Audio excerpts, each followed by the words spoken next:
My lawyers are telling, the legal team is telling me that we can't authenticate it if he said that, and he's not denying it. If you said that one more time, I'm going to choke out of you when I see you.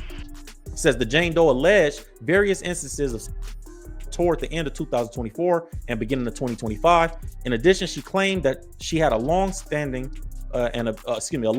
and abusive relationship with the former athlete. This is his statement that he did not mean it. It was in the heat of the moment, in the middle of an argument. When ESPN made a big splash and brought Shannon Sharpe over to First Take and onto ESPN, these were not the headlines that they were hoping to see. Just when Shannon Sharpe seemed to have cemented his place atop the sports media mountain, transitioning seamlessly from NFL Hall of Famer to a must-watch voice on ESPN's biggest debate show, his world was abruptly thrown into chaos. It felt like the culmination of a perfectly executed game plan, years of building his brand, honing his hot takes, and finally landing a seat beside Stephen A. Smith on First Take.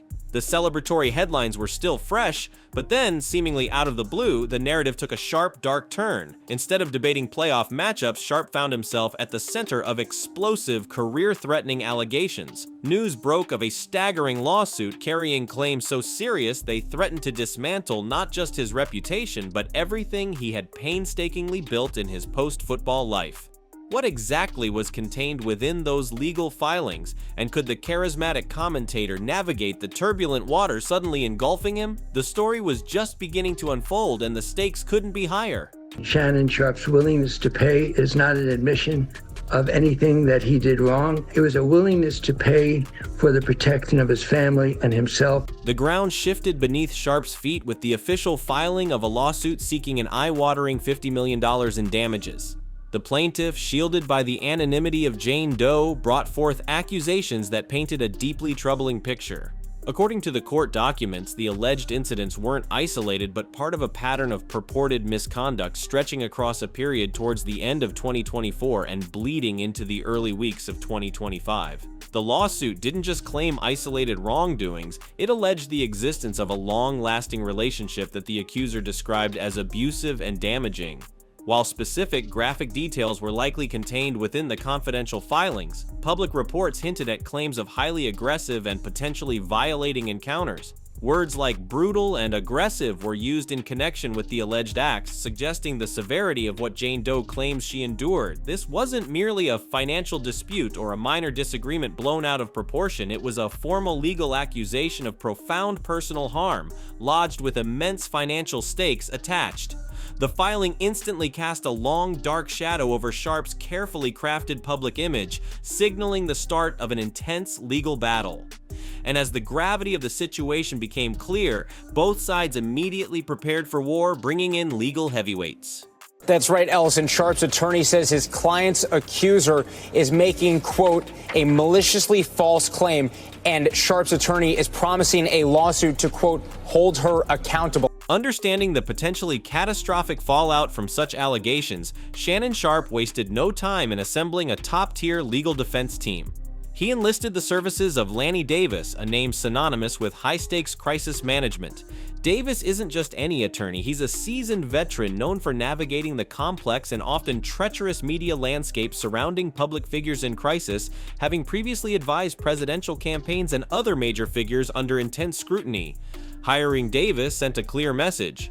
Sharpe was digging in for a serious fight and recognized the battle would be fought as much in the court of public opinion as in the courtroom itself.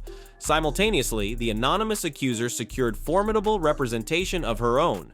Her legal team is spearheaded by Tony Buzbee, another prominent attorney with a track record of handling explosive, high-profile cases, including a landmark legal action against another famous star quarterback that captured national attention. Busbee's involvement ensured that the plaintiff's claims would be pursued vigorously, leveling the playing field in terms of legal firepower. The presence of such seasoned, high-powered attorneys on both sides underscored the immense gravity of the lawsuit and signaled that this wouldn't be a quick or quiet resolution. It promised a protracted, complex, and potentially very public legal struggle. While the lawyers prepared their strategies, the immediate impact was being felt acutely within the halls of Sharpe's new employer.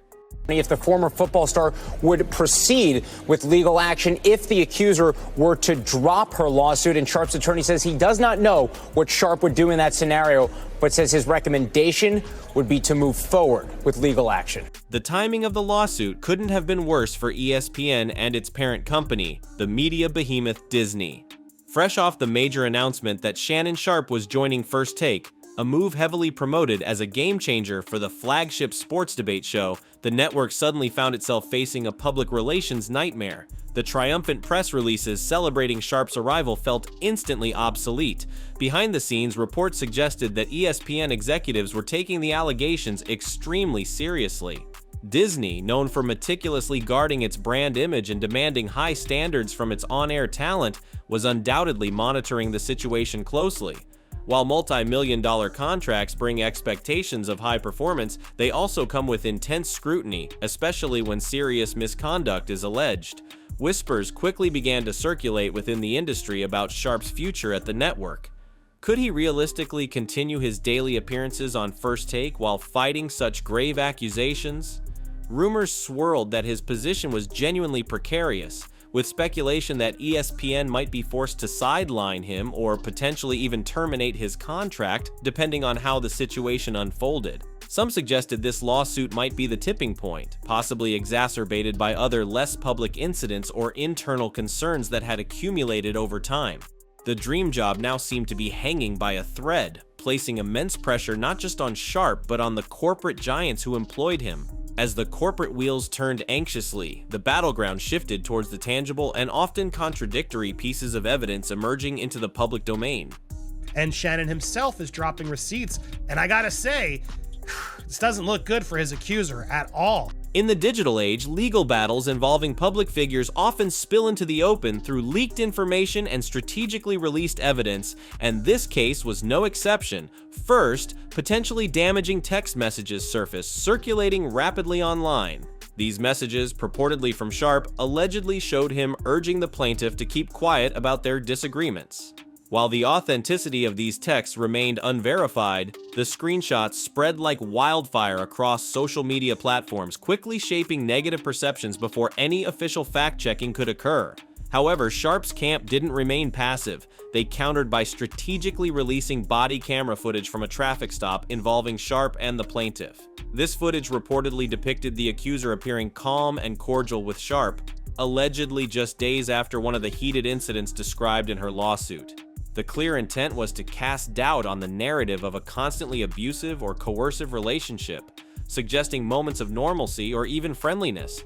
This back and forth highlighted the complexities of evidence in modern disputes: digital footprints, text messages, direct messages, location data, photos stored in the cloud leave trails, but their interpretation can be fiercely contested. One screenshot might seem damning, while a video clip might suggest the opposite. Both sides seemed poised to leverage whatever digital fragments they could find to support their narrative, knowing that in the court of public opinion, these snippets often carried more weight than nuanced legal arguments. This evidence war played out against the backdrop of an increasingly vocal and divided public. Based on the reports, and I can speak about ESPN and Disney. So I sit here before you today letting you know that they are aware. Almost immediately, the lawsuit against Shannon Sharpe ignited a firestorm of media coverage and public debate.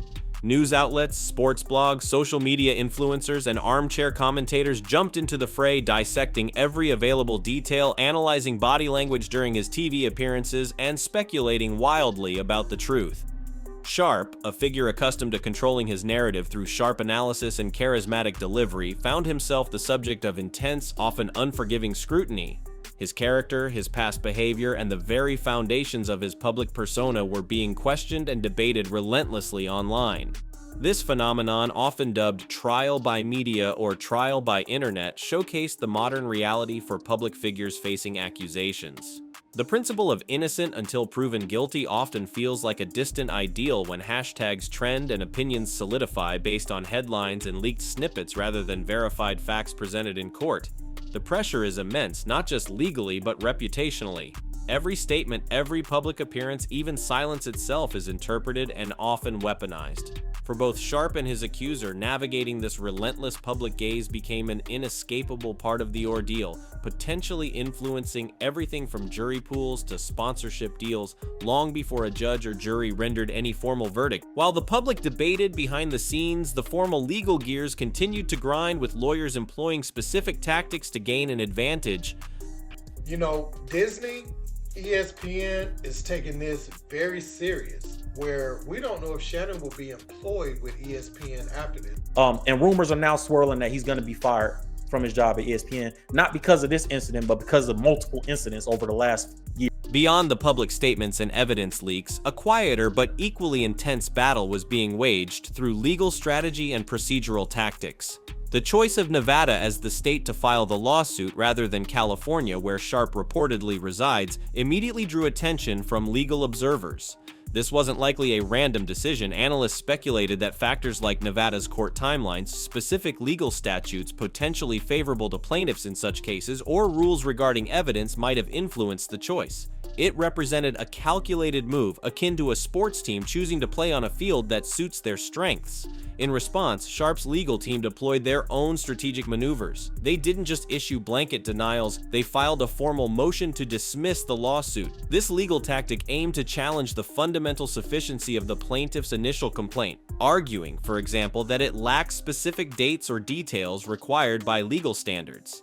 If successful, such a motion could potentially end the case early, before reaching the discovery phase where more detailed evidence would be exchanged.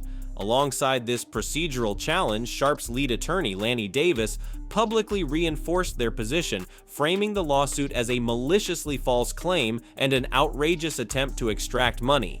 Furthermore, they explicitly threatened to file a countersuit against the accuser, seeking accountability for allegedly false accusations. These moves demonstrated a multi-pronged defense strategy. Attack the lawsuit's technical merits while simultaneously painting the accuser's motives as suspect and threatening legal repercussions. The outcome of these maneuvers remained uncertain, adding another layer of complexity to an already volatile situation. It says Shannon Sharpe may have a beefy media deal on his hands, but he has much more pressing matters to attend to now. An anonymous woman accused him of and $50 million lawsuit. Shannon Sharpe currently finds himself navigating the most challenging period of his public life. The $50 million lawsuit, laden with serious and potentially devastating allegations, casts a long shadow over his celebrated career transition and lucrative media roles. His position at ESPN, his valuable brand endorsements, and his carefully constructed reputation all hang precariously in the balance. The emergence of conflicting pieces of evidence, the alleged text messages versus the released body cam footage, creates a murky picture, making objective truth difficult to discern amidst the noise. While Sharpe, armed with a high-profile legal team, vehemently denies the accusations and employs aggressive legal tactics, the weight of the claims in the current social climate is undeniable. Whether this legal battle ultimately proceeds to a full trial, gets dismissed on procedural grounds, or concludes with a confidential settlement behind closed doors, the damage to his public image may already be done. This entire situation serves as a stark reminder of the complexities surrounding fame, the power dynamics often present in relationships, the brutal speed and judgment of the digital age, and the profound uncertainty that remains when serious private allegations collide head-on with the relentless glare of the public spotlight. The final verdict, both legally and in the court of public opinion, is still far from decided, leaving Shannon Sharpe's future shrouded in a fog of doubt and intense speculation.